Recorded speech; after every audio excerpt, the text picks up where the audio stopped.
Bismillah ar-Rahman ar-Rahim, in the name of Allah, the Compassionate, the Most Merciful. To all of our viewers out there, Assalamu alaikum wa rahmatullahi wa barakatuhu, and welcome back again to the intersection of faith and reason with our beloved guest, Dr. Sh.Yassir Sheikh Idris. Dr. Ja'far, it's good to be with you again, sir. Thank you. An honor and a pleasure that we've been enjoying for the past previous episodes. Last time we spoke about the Quranic arguments or evidence for the possibility of life after death. One of the fundamentals of Islam is the idea of qada qadar, which is sometimes translated as foreknowledge and predetermination or destiny or predestination and what have you. And mostly the way people understand this concept is that God knows everything. He planned everything. There is absolutely nothing that you can do about it. So accept it and just deal with it. Yeah. There are certain facts mentioned in the Quran, and some people found it difficult to reconcile them. So let us enumerate the facts that relate to this topic. First, that it is God who created the world, and therefore He knows everything about it. That's a fact. Yes, everything about the present, the past, and the future. So nothing happens in the world without His knowledge. Including the future as well. Nothing happens at all in the world without His knowledge. I'm sorry, Sheikh, but when you say this, you're also including the future in there. Of course, knowledge. Before the future takes place. Yes, Okay. because it can't happen without His knowledge. Okay. Oh, wait, I'm sorry. It does not happen without His knowledge. Okay. Without His knowledge. Neither does it happen without His will. Okay. God is all-knowing. He is willing. He's willful. His will is absolute. Whatever He wills will be the case. And without His power. So for everything to happen, it happens because God knows that about it. God willed it to happen, and it is God who had the power to make it happen. Now, but according to the Quran also, human beings have knowledge, they have will, and they have power. That is why they are responsible for their willful deeds. If it is not willful, of course, they will not be responsible for it. Now, what is the difference between these attributes as they apply to God and as they apply to human beings? God is all-knowing, but human knowledge is limited. Sure. God's will, if God wills something, it will be the case. فَعَالٌ لِمَا يُرِيدُ. Whatever He wills will be the case. But this is not the case with human beings, as they say in Arabic, يَكُونُ مَا لَا يُرِيدُ وَيُرِيدُ مَا لَا يَكُونُ. He can will something, and it doesn't happen, and He may not wish for something happens that He doesn't like to happen. And also His power is limited. And anyway, all this is given to Him by His Creator. As Ibn al-Qayyim expressed, for example, the will, he said, God willed that human beings shall have will. So even the will is given to the human being by God. Now, some people found it difficult to reconcile these. That we have a will and God has a will? Has a will. That you have power, He has power. Now, the reconciliation is not difficult. You say, when you do something, you will it. You will it. God has the power to prevent that thing from happening. God does not allow everything that in every human being wills to be the case. Otherwise, there will be a problem in the world. No. But he will be responsible for his will. For his will. Because the will is the most important thing. So there is no problem here. God knows that he willed this, but God prevented it from happening. Mm-hmm. Even if allows it to happen, also the person will be responsible for the deed. Someone might say, but God knew that I was going to do this, so I had to do it anyway, because God knew that. No. Ibn Abbas is reported to have said something that solved this problem. He says that God created people. He knew what they would do by the will that he gave them. He knew what they will. He told his knowledge to be a book, and it became a book.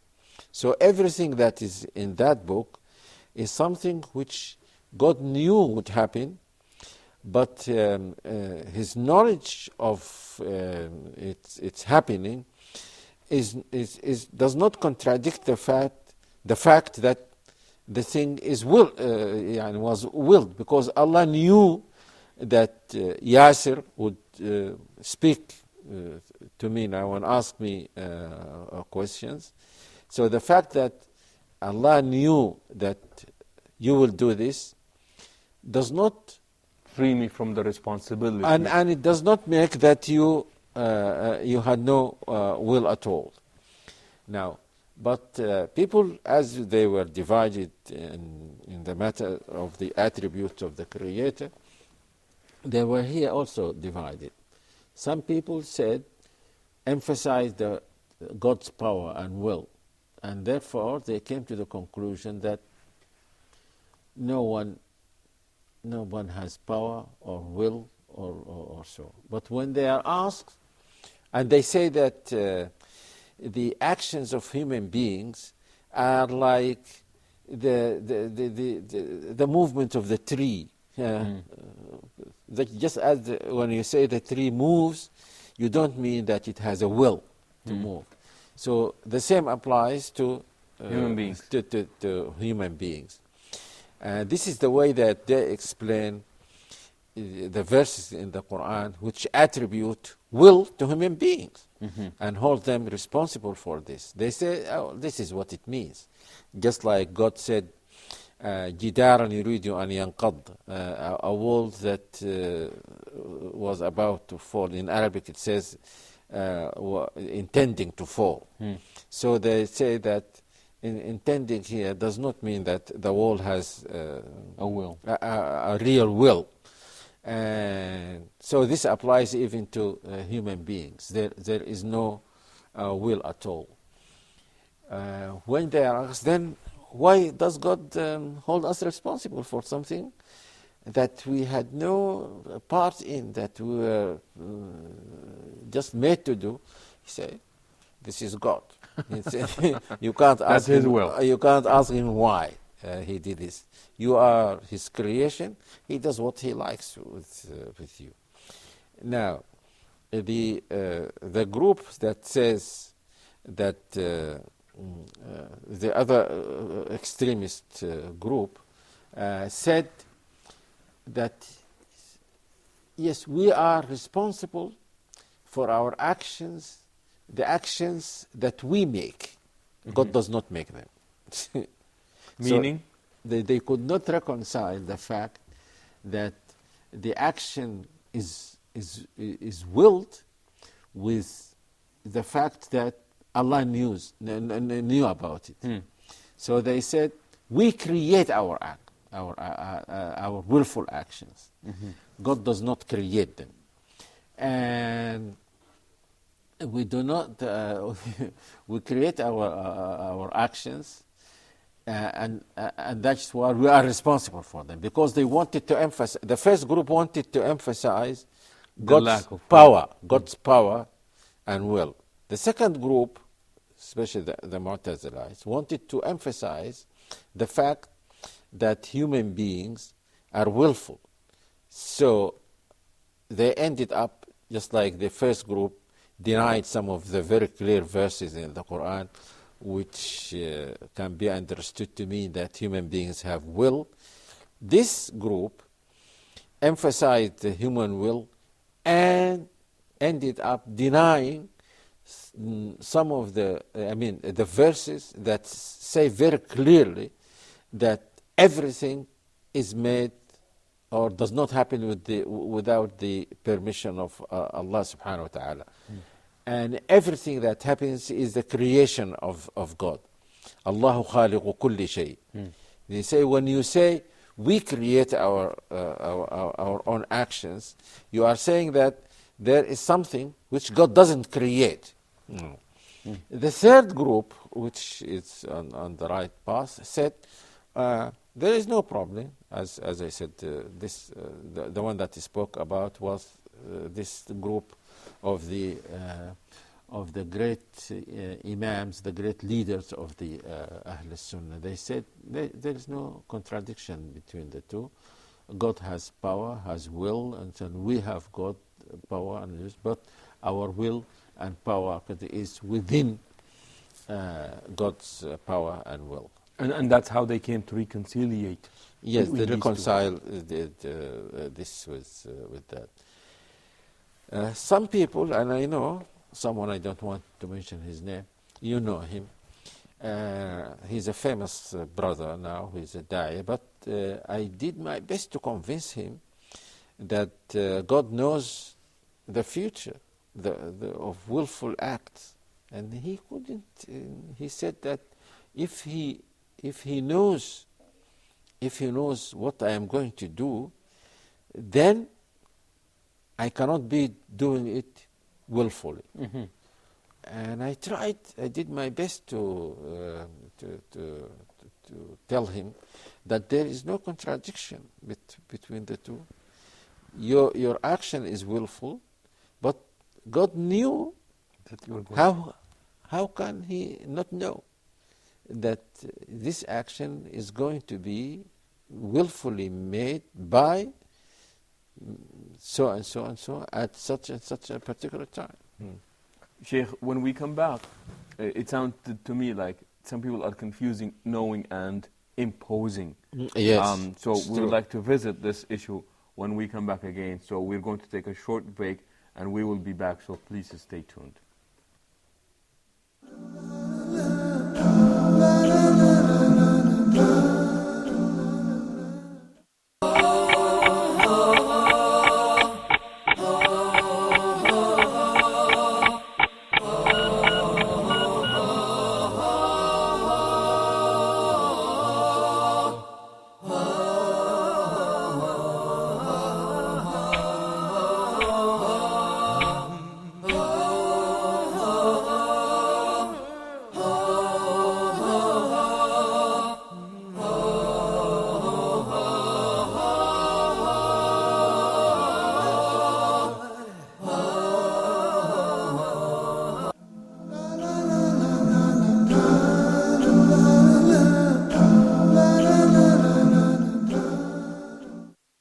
Assalamu alaikum wa rahmatullahi wa barakatuhu, and welcome back again to the intersection of faith and reason with our guest here, Dr. Ja'far Sheikh Idris. Dr. Ja'far, as we're talking about here about the issue of foreknowledge and predetermination or predestination, are you talking about the confusion that might have taken place between God knowing and God imposing? And you mentioned that some people refuse to accept the idea that God knows what will happen in the future, because that will mean that somehow they have no choice at that point. And I tell them that there is no logical connection between the two, between knowing something and imposing it on someone. There is no, even in our worldly affairs. For example, a scientist who might tell us about the eclipse of the moon, say. They used to say at such and such a time the moon, the sun, there will be an eclipse of the moon or the sun or so. We don't say that this was caused by the statement by of the scientist. of the scientist. So knowing something before it happens is different from causing it to happen. They say, but in the case of God, it is He who causes things to happen. We say yes, but He causes them to happen according to what people intend. God does not hold anyone responsible for something about which he doesn't know anything, or something that he did not will to happen. But if he wills something to happen, it is natural for God to know what he is willing before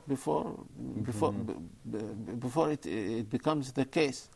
And the fact that God knew it will happen does not contradict the fact that that person intentionally made the action. His action was intentional, was willful.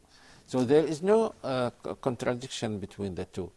But many people, some very intelligent people, could not see this, could not reconcile these two. Yeah. Sheikh, I think you alluded to this earlier when you were talking about the attributes of God being attributes of perfection, especially when it comes to His knowledge. I believe you said that His knowledge is neither preceded by ignorance, nor will it be followed by forgetfulness, as our knowledge is.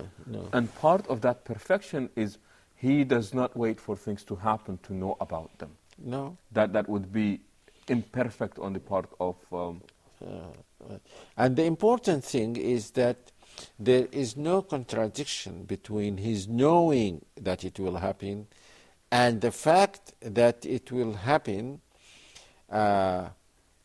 with the will of a human being. That God will allow it to happen, because nothing happens without, as we said, God's creation. You intend something to happen, God gives you the power to make it happen, and He makes you responsible for the action that you made. So there is no contradiction between the two. Just being a devil's advocate here, and I don't want to say sympathize, but I can see where this group might be coming from, in a sense that what happens if God has willed it or God knew about it, at that point there is nothing on my part that can be done, and therefore people would think that I am stripped out of my will at that point. Again? Well, the idea is that if God knew about it before I have done it, the fact that God knew about it did not impose on me, but the fact that God knew about it, it leaves me no other option, as ridiculous as it may sound, that no option is left but for me to carry out what God already knows. Yes, this is the argument that some of them say. But when you say that God knew that it will happen, God's knowledge is perfect. He knew that you will do it, and you will do it willfully. That you will do it willfully, He said. You are not going to change your mind. If He knew that you will change your mind, again, that will be part of His knowledge. He will know that you will think of doing something, then you will change your mind and do something else, and all this will be part of His knowledge. But the fact that He knew what you are going to do has nothing to do with your not being able to do otherwise. Yeah, it has nothing to do with... Sheikh, what about, and I think that is the question that will be posed, what about people who chose to believe, or people who did not choose to believe, in a sense that, were these people chosen by God, or did they make their own choice? According to the Quran, they made their own choice, because Allah subhanahu wa ta'ala does not hold a person responsible for something that he had no will to do. This is a very basic teaching of the Quran. A person is only responsible for something that he chooses with his own clear knowledge and will. So if someone, and some of the non-Muslims, of course, made the argument that you made now, you must have read it in the Quran. They said, قُلُوبُنَا غُلْف, that Allah made our hearts covered in such a way that we can't listen, we can't accept. And then the Quran said, بَلْ لَعَنَهُمُ اللَّهُ بِكُفْرِهِمْ. You mean that the covering of the heart came as a result of the kufr, not the other way around. So a person, فَلَمَّا زَاغُوا أَزَاغَ اللَّهُ قُلُوبَهُم. When they deviated, God made their hearts to deviate. So it is always because of the will of the human person. So no one, because God is fair, He is just. He will not punish someone for something which he never did.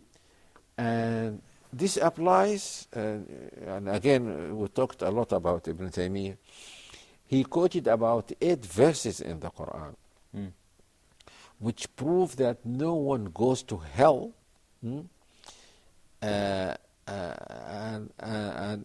until a prophet or someone who is a messenger of the prophet conveys the message to him, and he understands that message, and he refuses. كلما ألقي فيها فوج سألهم خزنتها ألم يأتكم نذير قالوا بلى قد جاء النذير.